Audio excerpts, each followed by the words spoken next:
रात के 11 बज रहे थे। सड़कें सन्नाटे में डूबी थीं। हर तरफ खामोशी का आलम था। लेकिन शहर के एक पॉश इलाके में एक फ्लैट की बालकनी से एक अजीब सा मंजर देखा जा सकता था। एक नौजवान लड़की सिर पर दुपट्टा डाले कोई धार्मिक किताब पढ़ रही थी। उसके चेहरे पर रौनक थी, सुकून था, लेकिन आंखों में एक छुपी हुई उदासी थी। इस इमारत की दूसरी मंजिल से तेज आवाज में गाने बज रहे थे। एक औरत हंसते हंसते फोन पर बात कर रही थी। हाथ में कॉफी का मग और चेहरे पर फाउंडेशन की परतें जमी हुई थीं। ये उर्वशी थी, पायल की भाभी, जो अपनी खूबसूरती और पैसों पर बहुत घमंड करती थी और पूजा पाठ को सिर्फ बुद्धिहीन औरतों का काम समझती थी। पायल, जो तकरीबन 23 साल की थी, माँ बाप के देहांत के बाद अपने बड़े भाई के साथ रहने लगी थी। माँ बाप ने उसे अच्छी शिक्षा दी थी, छोटों बड़ों का आदर करना सिखाया था और सबसे बढ़कर भगवान से किस तरह खुद को जोड़कर रखना है ये भी सिखाया था। पायल अपने भगवान से बहुत प्रेम करती थी। ना उसे दुनिया के किसी फैशन में दिलचस्पी थी, ना किसी चीज की तारीफ की ख्वाहिश। उसकी दुनिया दो ही चीजों पर टिकी थी, भगवान की पूजा पाठ और गीता, रामायण व वेदों का अध्ययन। लेकिन घर में उसकी दुनिया को समझने वाला कोई नहीं था। यार, कब तक ये इस तरह आंटी बनकर चुपचाप बैठी रहेगी? ना किसी से बात करती है, ना किसी प्रोग्राम में चलती है। उर्वशी ने फोन पर अपनी सहेली से शिकायत की। यही तो मुसीबत है। आदित्य रोज उसकी तारीफ करता है, कहता है मेरी बहन कितनी अच्छी है, सारी धार्मिक किताबें पढ़ती है और तुम सिर्फ गाने सुनती हो, छोटे छोटे कपड़े पहनती हो। उर्वशी की आवाज में जलन थी, जो जहर बनकर उसके लहजे से टपक रही थी।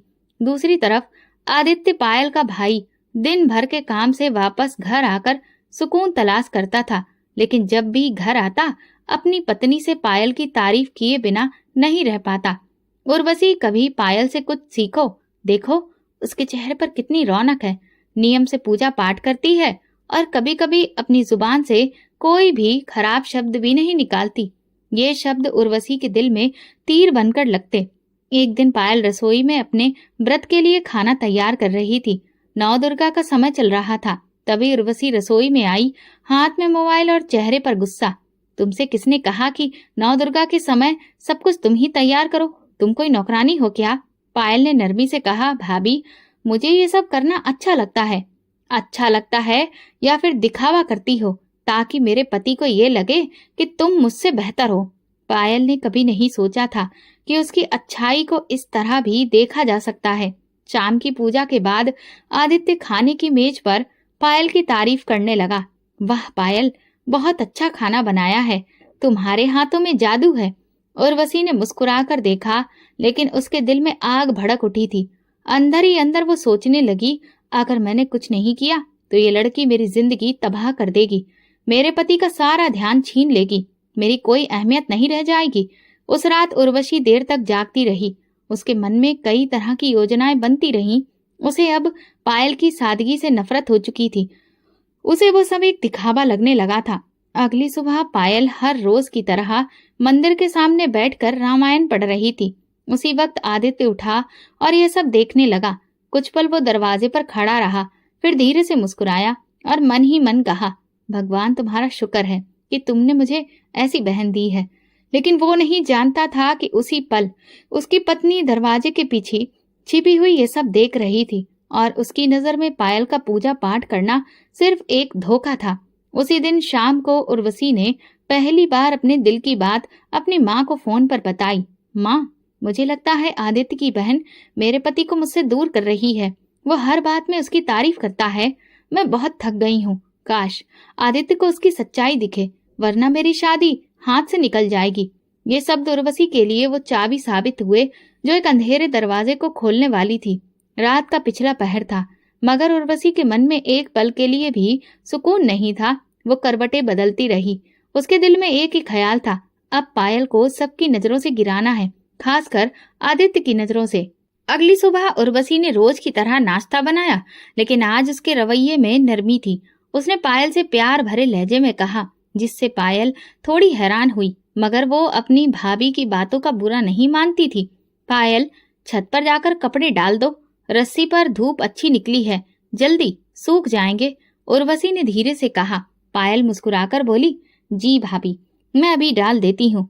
वो धीमे कदमों से ऊपर गई, चेहरे को दुपट्टे से ढक लिया और कपड़े हाथ में लिए रस्सी पर लगाने लगी। हल्की हल्की हवा चल रही थी, आसमान पर हल्के बादल थे। वो अपनी धुन में मगन थी। नीचे उर्वशी की आंखों में अजीब सी चमक थी। उसने तुरंत मोबाइल उठाया और आदित्य को कॉल मिलाई। आदित्य ऑफिस जाने से पहले कमरे में ही मौजूद था। आदित्य, ऊपर छत पर देखो, तुम्हारी बहन बराबर वाले लड़के को चक्कर चलाने के लिए देख रही है। मैं रोज देखती हूँ, लेकिन आज तो हद हो गई। वो छत पर है और वो लड़का दूसरी छत पर खड़ा है। कुछ गड़बड़ है। आदित्य का दिल जैसे धड़कना भूल गया। वो बिना कुछ कहे गुस्से में ऊपर की ओर दौड़ा। उर्वशी पीछे से अपनी आंखों में सुकून लिए मुस्कुरा रही थी। जैसे ही आदित्य छत पर पहुंचा, उसकी सांसें उखड़ गईं, मगर सामने का दृश्य बिल्कुल अलग था। पायल रस्सी पर कपड़े फैला रही थी, चेहरा दुपट्टे से और नजरें झुकी हुई थी। दूसरी छत पर पूरी तरह से खाली थी। ना कोई लड़का था, ना कोई आवाज। वो पल जैसे आदित्य को थाम गया। वो वहीं खड़ा रहा। कुछ देर तक वो पायल को देखता रहा। पायल ने जब भाई के कदमों की आहट सुनी तो तुरंत पीछे हटकर शर्म से नीचे देखने लगी।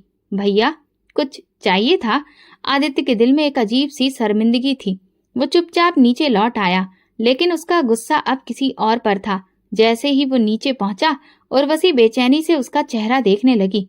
क्या देखा? बोलो, तुम्हारी बहन की असलियत तो सामने आ गई ना? उर्वशी ने ताना मारा। आदित्य दीवार पर हाथ मारते हुए गुस्से से बोला, शर्म करो उर्वशी, तुम्हें क्या हो गया है? वहां कुछ भी नहीं था। मेरी बहन चेहरा ढककर सिर्फ कपड़े डाल रही थी। ये कैसा इल्जाम लगाया है तुमने? क्यों? तुम्हारी सोच इतनी गंदी हो गई है। उर्वशी की आंखों में जैसे शोले भड़क उठे, लेकिन वो जानती थी कि सच क्या था, इसीलिए चुप रही, मगर अंदर ही अंदर जलती रही। पायल जब नीचे आई तो उर्वशी का चेहरा लाल हो चुका था। वो बिना कुछ कहे किचन में चली गई। पायल को अंदाजा हो गया था कि कुछ अजीब जरूर हुआ है, लेकिन वो जानती थी कि खामोशी ही उसका असली हथियार है। शाम को आदित्य ने जब तन्हाई में पायल से पूछा, पायल बेटा, तुम कुछ छुपा तो नहीं रही? अगर कोई बात है तो मुझे बताओ, मैं तुम्हारा भाई हूँ। पायल की आंखों में नमी आ गई, मगर आवाज में मजबूती थी। भैया, मुझे भगवान के बाद आप पर ही तो भरोसा है। मैं ऐसी वैसी कोई हरकत के बारे में सपने में भी नहीं सोच सकती। अगर कभी गलती हो भी जाए तो सबसे पहले आपको ही बताऊंगी। आदित्य की आंखें नम हो गईं। उसने पायल के सिर पर हाथ रखकर कहा, मैं जानता हूँ मेरी बहन का दामन पाक है। किसी के झूठे शब्द मेरे यकीन को कमजोर में नहीं कर सकते। उस रात उर्वशी ने सोचा था कि शायद उसका वार कामयाब होगा, मगर जो बात झूठ पर टिकी हो वो सच के सामने हमेशा हार जाती है। इस नाकामी ने उर्वशी के दिल में एक और जहर भर दिया था, और इस बार वो जहर और भी ज्यादा खतरनाक होने वाला था। किचन में आज पहले से ज्यादा खामोशी थी। दोपहर का वक्त था। धूप खिड़की के पर्दों से छनकर चूल्हे पर पड़ रही थी। उर्वशी सब्जी काट रही थी और पायल रोटियां बनाने की तैयारी कर रही थी। उर्वशी के चेहरे पर संजीदगी छाई थी। उसने आज दिल में कुछ ठान लिया था। पिछली कोशिश में वो बुरी तरह नाकाम हुई थी। पायल का कद कम होने की बजाय आदित्य की नजरों में और बढ़ गया था। उर्वशी ने चूल्हे पर कढ़ाई रखी, नमक का डिब्बा खोला और 2 चम्मच भरकर कढ़ाई में डाल दिया। फिर मिर्च निकाली और बिना नापे 2 चम्मच उसमें भी डाल दी। कढ़ाई से तेज खुशबू के साथ तीखी मिर्च की महक उठने लगी। पायल ने जब सब्जी की खुशबू महसूस की तो हैरत से बोली, भाभी, लगता है मिर्च थोड़ी तेज हो गई है।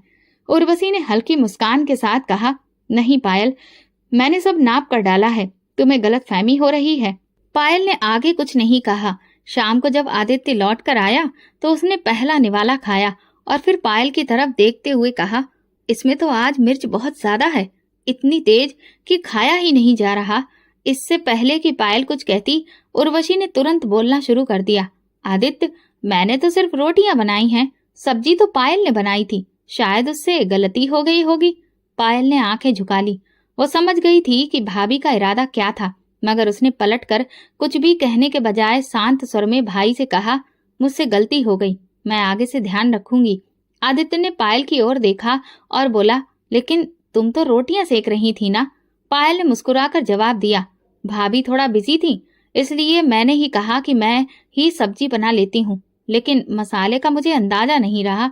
आदित्य ने कुछ नहीं कहा, लेकिन उसके दिल में एक अजीब सी बेचैनी थी। उसे अच्छे से याद आया कि जब वो शाम को लौटा था तब उसने खुद पायल को रोटियां बनाते देखा था और कढ़ाई के पास तो उर्वशी खड़ी थी। कुछ तो गड़बड़ थी। अगले दिन आदित्य की तबीयत खराब होने की वजह से वो ऑफिस नहीं जा सका। दोपहर को अपने कमरे में आराम कर रहा था जब उसे किचन से कुछ बर्तनों की आवाज सुनाई दी। वो बिना आवाज किए उठा और किचन के दरवाजे के पास जाकर चुपचाप झांकने लगा।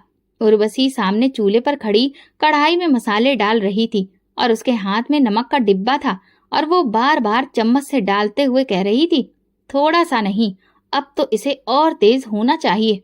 आदित्य को आज मजा आना चाहिए। आदित्य के दिल में जैसे किसी ने कील ठोक दी हो। वो खामोशी से वापस पलटा, दिल में एक दर्द लिए।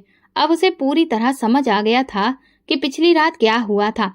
रात के खाने में आदित्य ने सब्जी खाई, मगर इस बार वो जानबूझकर कुछ भी नहीं बोला, सिर्फ ध्यान से अपनी पत्नी को देखता रहा। उर्वशी ने महसूस किया कि आदित्य कुछ बदला बदला है, मगर वो समझी कि शायद तेज मसाले की वजह से वो चुप है। रात को आदित्य ने पायल को आवाज दी, यहाँ आओ बेटा, मुझे तुमसे बात करनी है। पायल कमरे में आई। आदित्य ने कहा, कल के खाने की बात सच बताओ, क्या तुमने सब्जी बनाई थी? पायल ने चुप्पी ओढ़ ली, फिर सर झुकाकर कहा, भैया अगर मैं सच बताऊंगी तो घर का सुकून बर्बाद हो जाएगा और मैं नहीं चाहती कि आपका घर मेरी वजह से। आदित्य की आंखों में नमी थी। उसने कहा, तुम मेरे लिए चिंता मत करो पायल, जो लोग इल्जाम लगाकर दूसरों को गिराना चाहते हैं वो खुद गिर जाते हैं। मैं तुम्हारी खामोशी को समझता हूँ, तुम मुझ पर भरोसा रखो। पायल के चेहरे पर सुकून आया। वो खामोशी से पलटी और कमरे से निकल गई, लेकिन उसके दिल में एक छोटा सा गर्व अभी भी बाकी था कि कब तक वो सच को छुपाती रहेगी, कब तक अपने सब्र को ढाल बनाकर सारे इल्जामों का सामना करेगी। आदित्य ने अपने दिल में तय कर लिया था कि अब अगर कुछ हुआ तो अपनी बहन के अधिकार के लिए चुप नहीं रहेगा। रात के 10 बजे पूरे घर में सन्नाटा छाया था। आदित्य अपने कमरे में बैठा कुछ गाने सुन रहा था, जबकि पायल किचन में अगले दिन के लिए सब्जी काट रही थी। चूल्हा बंद हो चुका था, लेकिन किचन की रोशनी अभी भी जल रही थी। हर चीज खामोश थी। इसी वक्त उर्वशी ने अपनी माँ को कॉल मिलाई।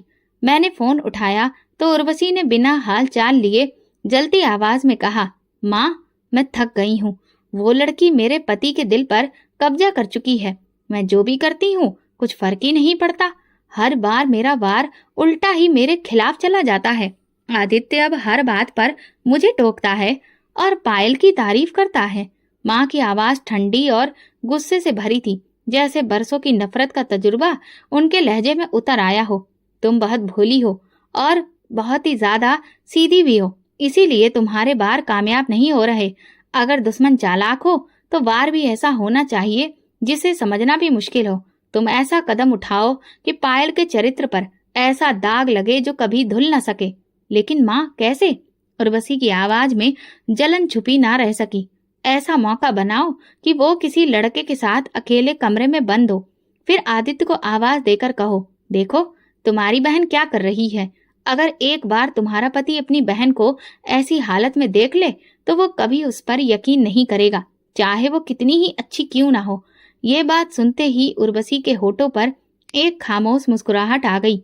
वो एक लम्हे में समझ गई कि ये वही तीर है जो निशाने पर लगेगा। अगली सुबह घर में सब कुछ अपने रोजमर्रा के हिसाब से चल रहा था। पहले नाश्ता तैयार किया गया। आदित्य ऑफिस के लिए निकल गया। उर्वशी ने आज खास तौर पर अपने कजिन रोहित को फोन किया।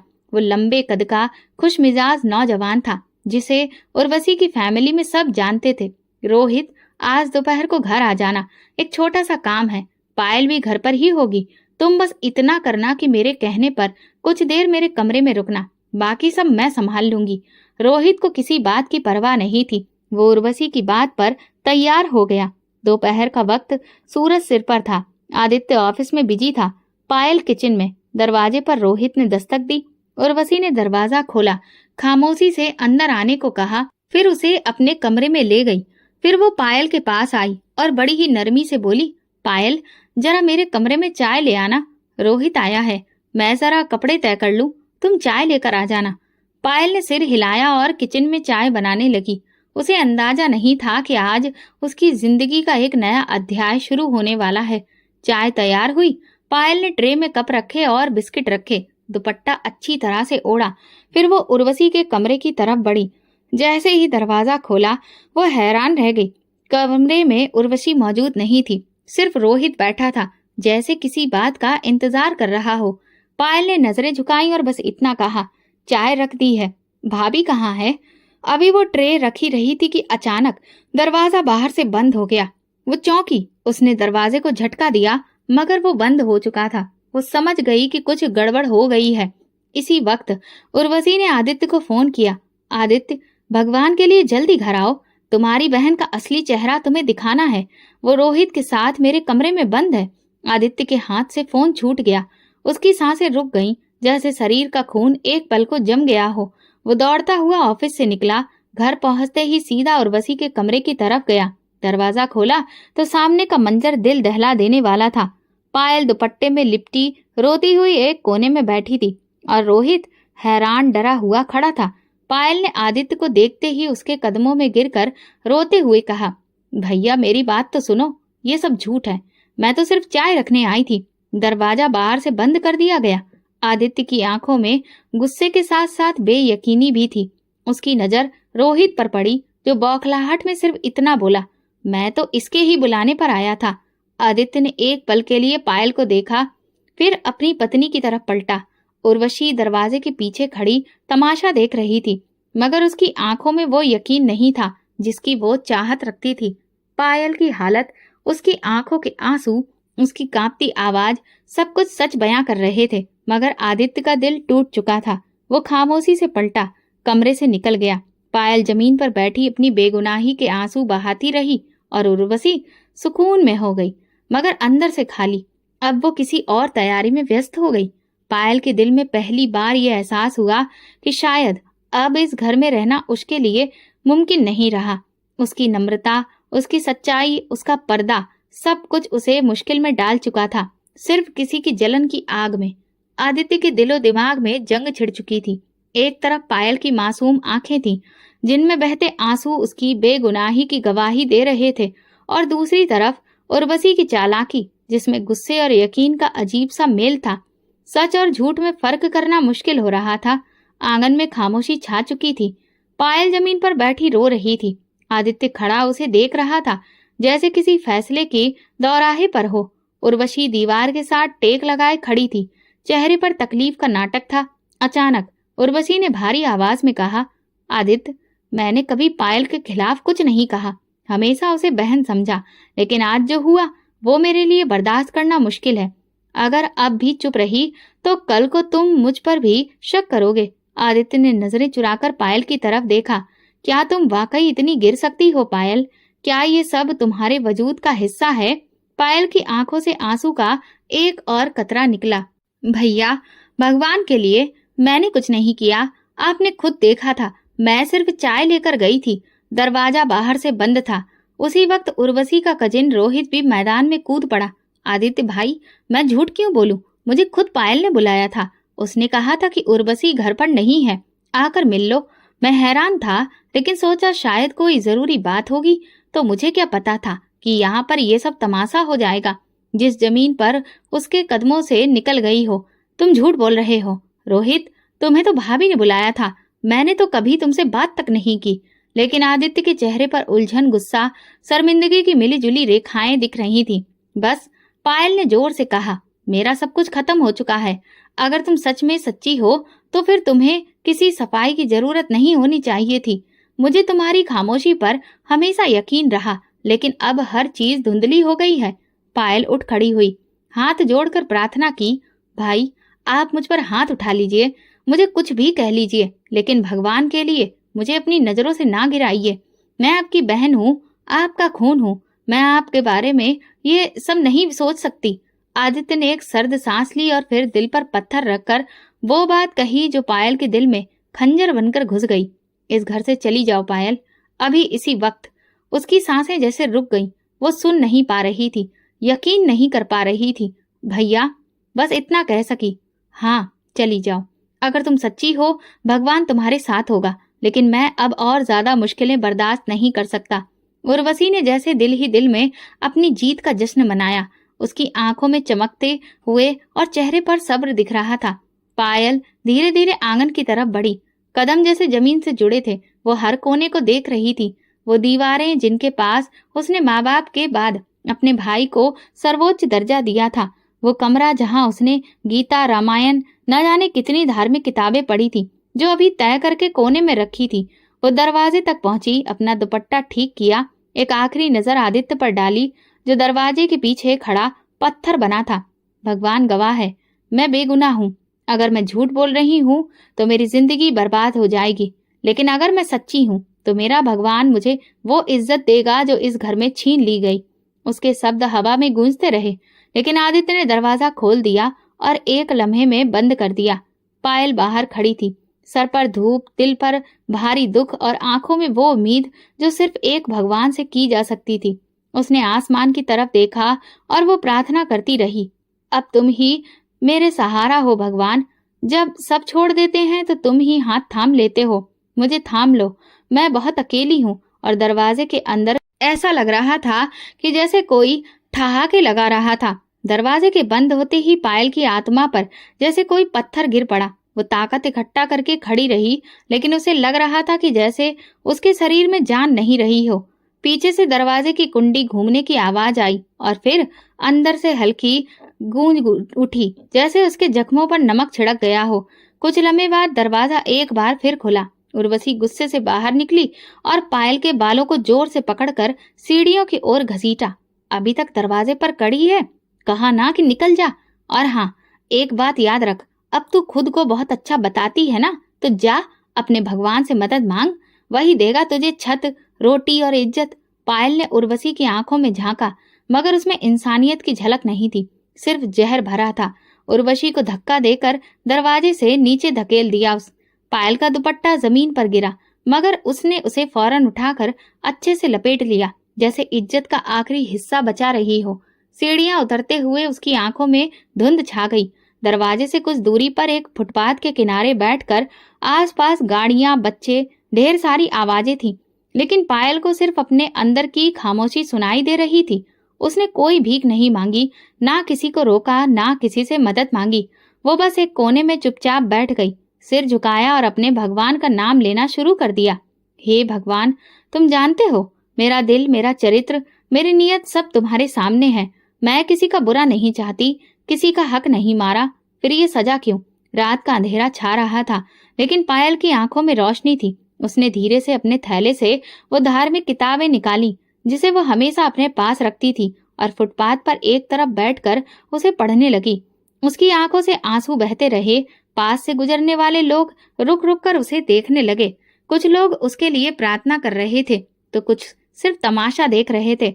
लेकिन एक बूढ़ी औरत पास आकर एक थैली में रोटी और सब्जी रखी और धीरे से बोली, बेटी, मुझे नहीं पता तुम पर क्या बीती है, लेकिन तुम जैसी बेटियों को भगवान कभी अकेला नहीं छोड़ता। ये लो, कुछ खा लो। पहले नजर उठी और नरम लहजे में कहा, मैं भीख मांगने वालों में से नहीं हूँ। बस जो कुछ आपने दिल से दिया है, भगवान उसी में मुझे शांति देगा। बूढ़ी औरत ने आंखों से उसे आशीर्वाद दिया और आगे बढ़ गई। इसके बाद कई लोग वहां रुकने लगे। कोई पानी की बोतल लाकर रख गया, कोई बिस्किट, कोई रुपया। पायल किसी को भी नहीं रोकती, किसी से बात नहीं करती, सब कुछ खुद ब खुद उसके पास आता रहा। वो रात फुटपाथ पर कुछ नहीं, लेकिन पायल को एक लम्हे के लिए भी सुकून महसूस नहीं हुआ। वो जानती थी कि उसके और उसके भगवान के बीच कोई नहीं है। सुबह होते ही उसने भगवान को पूजा और लोग उसे पहचानने लगे। वो लोग जो रोजाना उस रास्ते से गुजरते थे, उन्हें उसमें कुछ अलग नजर आने लगा। न कोई फरियाद, न शिकायत, न दुनिया का लालच, बस एक सुकून, एक सच्चाई जो चेहरे पर लिखी थी। एक नौजवान लड़की जो यूनिवर्सिटी जाती थी, रोज सुबह उसके पास से गुजरती थी, रुकती, मुस्कुराकर देखती और कुछ फल रख जाती। एक सब्जी बेचने वाला हर शाम उसे थैला दे जाता, जिसमें दिन भर की बची हुई मगर साफ सुथरी सब्जियां होती। धीरे धीरे पायल की खामोशी, उसकी पूजा पाठ, उसका मजबूत किरदार, इन सब ने लोगों के दिलों को जीतना शुरू कर दिया था। लेकिन अंदर कहीं वो दर्द, वो चोट, वो जख्म अभी भी ताजा थे। भाई का मुंह मोड़ना, भाभी की साजिशें और दरवाजे का बंद हो जाना, ये सब एक कहानी थी जो उसके दिल में भगवान से प्रार्थना करते वक्त बार बार वो दोहराती थी। लेकिन उसने हार नहीं मानी। वो दुनिया वालों से नहीं, सिर्फ अपने भगवान से जुड़ी थी। जिसका सहारा भगवान है, उसकी राह चाहे कितनी भी अंधेरी हो, उसे रोशनी मिल ही जाती है। सुबह की रोशनी फैल चुकी थी, आसमान साफ चढ़ रहा था। पायल आज भी पूजा पाठ में बिजी थी। रोजाना कोई न कोई खाने पीने की चीज रख जाता, लेकिन आज का दिन कुछ अलग था। दूर से पुलिस की गाड़ी की आवाज सुनाई दी। कुछ देर के बाद 2 पुलिस वाले जोर से आवाज लगाने लगे, सब लोग फुटपाथ खाली करें, यहाँ बैठना गैर कानूनी है। अगर 2 मिनट में सामान नहीं समेटा तो जब्त कर लिया जाएगा। लोग जो इधर उधर बैठे थे घबराकर उठने लगे। पायल ने अपने सामान को समेटा और धीरे धीरे उठ खड़ी हुई। एक पुलिस वाला उसके पास आकर बोला, अरे मैडम, यहाँ पर कोई दरबार नहीं लगा है, उठो यहाँ से। अच्छे से जवाब दिया पायल ने। जी, मैं जा रही हूँ, भगवान आपका भला करे। वो आगे बढ़ गई। पायल ने अपने कुछ बर्तन, चादर, थैले उठाए और बिना किसी मंजिल के वो चल पड़ी। धूप तेज हो चुकी थी, कमजोर शरीर में, हालांकि जुबान पर जिक्र जारी था भगवान का। वो शहर के किनारे पर पहुंची, जहां एक छोटी सी नहर बहती थी। नहर के किनारे हरे भरे पेड़ थे। ठंडी फिजा का एहसास। पायल ने एक पेड़ के नीचे बड़े पत्थर पर बैठकर गहरी सांस ली। 2 दिन से कुछ खाया ही नहीं था, शरीर कांप रहा था, होंठ सफेद थे, लेकिन ईमान वैसा ही मजबूत था। उसने नहर के पानी से अपना मुंह धोया, जैसे कि खुद को सुकून दे रही हो। फिर उसने चादर बिछाई, दुपट्टा ठीक किया और फिर से वो माला जपने लगी। उसके आंसू मिट्टी में जमा हो रहे थे, लेकिन उसके दिल को यकीन था कि भगवान उसके साथ है। उसे काफी तेज भूख लग रही थी, लेकिन उसे अपने भगवान पर भरोसा था। अभी वो भगवान से प्रार्थना कर ही रही थी कि अचानक उसे अपने पांव पर किसी चीज के लगने का एहसास हुआ। उसने आंखें खोली तो सामने दुबला पतला कुत्ता खड़ा था, लेकिन उसके मुंह में एक पॉलीथीन थी। कुत्ता खामोशी से उसके पास आया और वो पॉलीथीन उसके सामने रखकर पलटा और वापस जंगल की तरफ चल दिया। पायल हैरान होकर कुछ पल उसे देखती रही। फिर उसने झांकते हुए पॉलीथीन खोली तो अंदर 2 रोटियां और सब्जी की खुशबू भरी हुई थी और एक बर्तन था। वो हैरान रह गई, उसकी आंखों से आंसू बहने लगे। भगवान, तुम तो सच में बहुत उदार हो। तुमने आज एक कुत्ते के जरिए भी मेरी प्रार्थना सुन ली। उसने वो खाना खाया, मगर हर निवाले से पहले भगवान को धन्यवाद करती रही। उसने पेड़ के पास ही एक कोने में मौजूद सूखे पड़े पत्तों को जमा किया और 2 चंद बांसों को उसने पास से उठाया और फिर उनको साथ में बांधकर एक झोपड़ी बना ली और उस पर चादर तान दी। अब उसका नया ठिकाना बन गया था नहर के किनारे। उसने खुद से सोचा, अगर भगवान की यही इच्छा है कि मैं यहीं पर रहूं, तो मैं कहीं नहीं जाऊंगी और ना किसी से सहारा मांगूंगी। शाम ढलने लगी, परिंदे अपने घोंसलों को लौट रहे थे।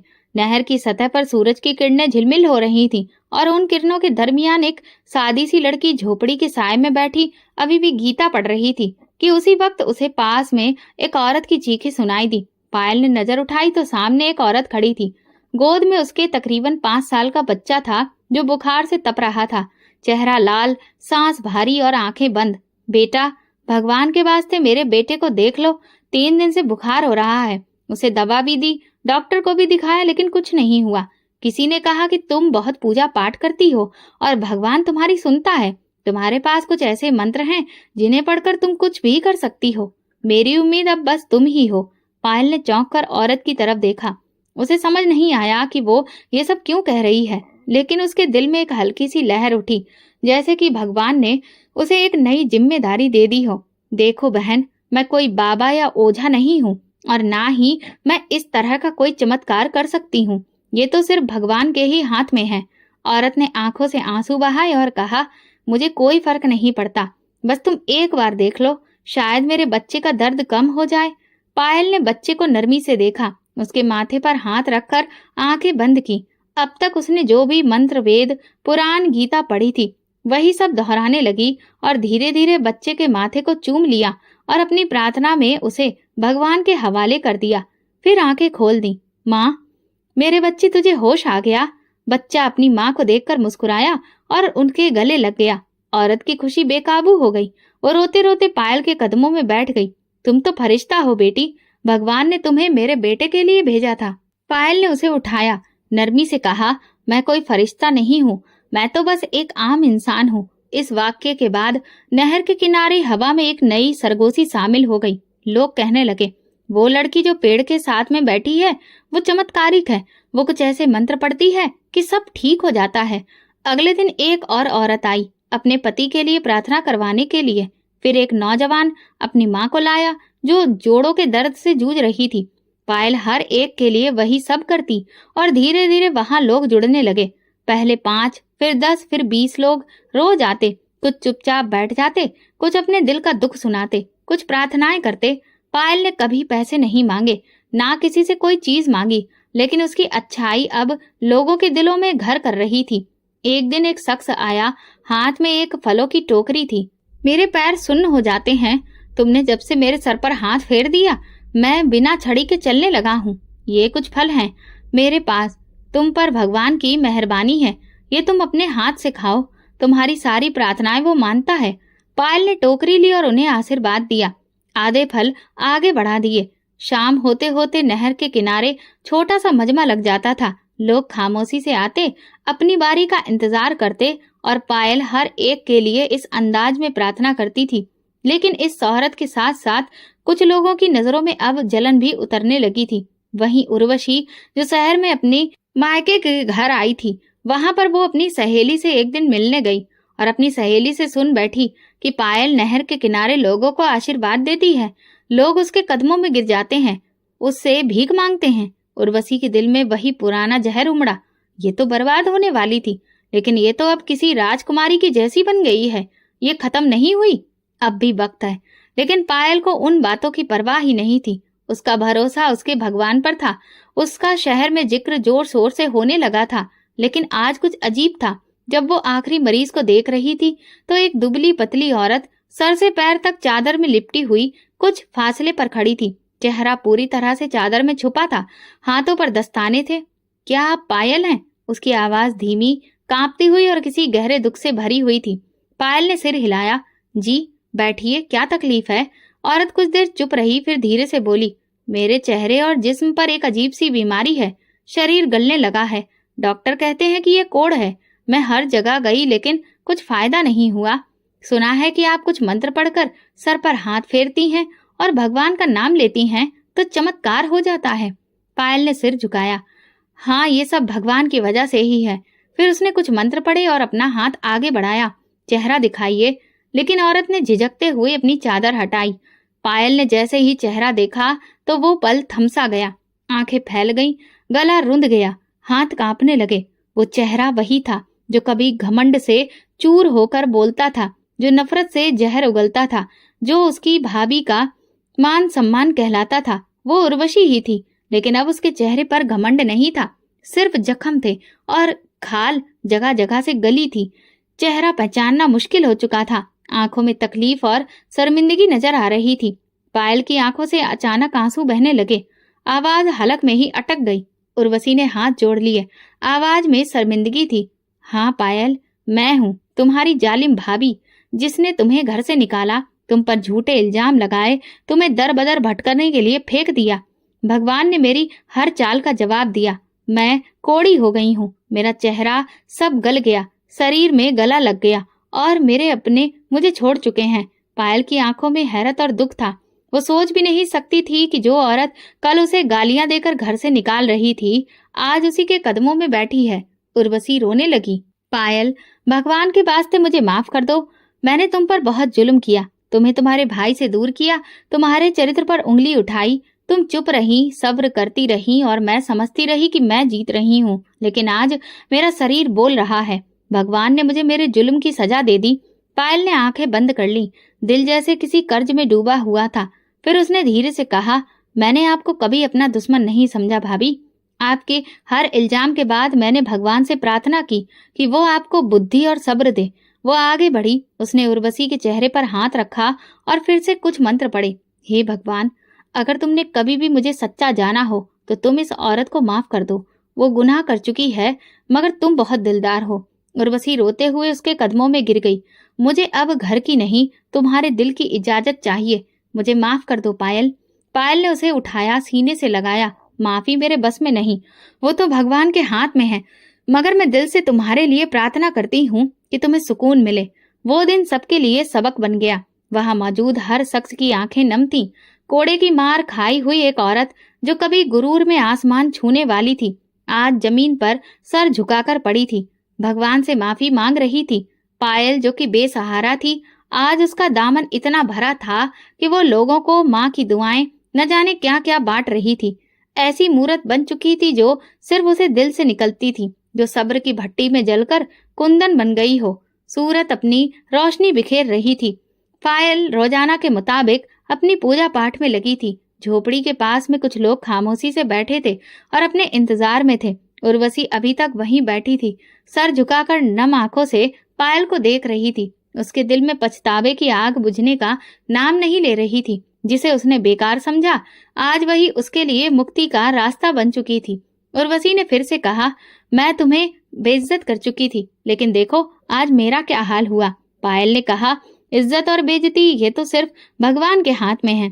ये सुनते ही उर्वशी फूट फूट कर रोने लगी। उर्वशी बोली, पायल मैं तुमसे एक प्रार्थना करना चाहती हूँ। वापस चलो हमारे घर, वही घर जो तुम्हारा था, जिसे तुमने छोड़ा नहीं बल्कि तुमसे छीन लिया गया था। तुम्हारा भाई तुम्हें ढूंढता रहा, अब तुम्हारे बिना उसकी जिंदगी बेरंग हो चुकी है।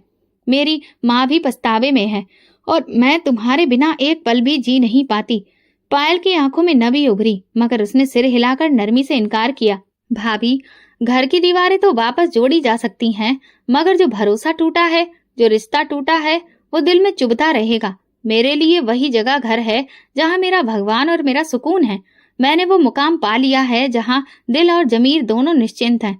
अब मैं उस घर की तरफ नहीं जा सकती जहाँ कभी मेरा भरोसा बिखेर दिया गया था। उर्वशी ने फिर से रिक्वेस्ट की, तो क्या तुम हमेशा यहीं रहोगी, ऐसी झोपड़ी में? पायल ने मुस्कुराकर कहा, अगर भगवान की मर्जी इसी में है तो हाँ, लेकिन मेरा भगवान जानता है कि वो कब और कहाँ मेरी तकदीर लिख चुका है। मुझे उस पर यकीन है, उसके फैसलों पर मैं तैयार हूँ। उसी वक्त एक बहुत बड़े मंदिर के पुरोहित इस सब के गवाह बन चुके थे। वो पास आए और उन्होंने उर्वशी से नरमी से कहा, बेटा, कभी कभी भगवान का फैसला इंसानों के फैसलों से बहुत बेहतर होता है। पायल अब सिर्फ तुम्हारी नंद नहीं, वो भगवान का एक करिश्मा बन चुकी है, उनकी इच्छा का एक जरिया बन चुकी है। हम सब इसकी प्रार्थनाओं के मोहताज हो चुके हैं और उसके लिए एक ऐसा रिश्ता आया है जो उसकी इज्जत को और बढ़ा देगा। उर्वशी हैरान होकर बोली, रिश्ता? पुरोहित जी ने कहा, हाँ, एक बहुत ही अच्छे और ऊंचे धार्मिक परिवार ने हमसे संपर्क किया। वो पायल की शख्सियत से बहुत प्रभावित हैं। उन्होंने कहा, अगर पायल राजी हो तो वो पूरी इज्जत के साथ उसे अपनाना चाहते हैं, न सिर्फ पत्नी के तौर पर बल्कि एक अच्छी हमसफर के तौर पर भी।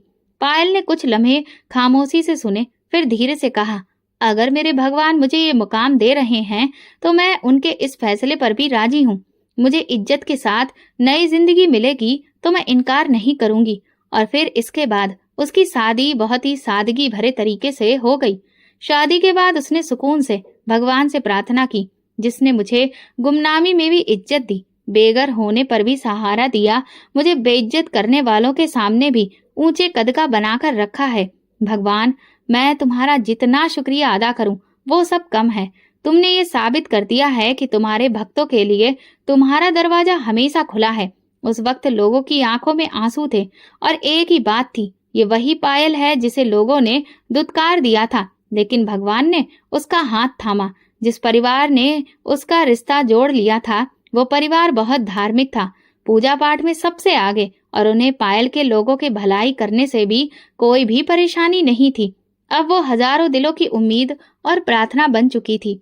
फिर एक दिन एक नौजवान लड़के ने उससे पूछा, पायल दीदी, आप इतने सब्र से कैसे जी पाई? लोगों ने तो आपको अकेला कर दिया था।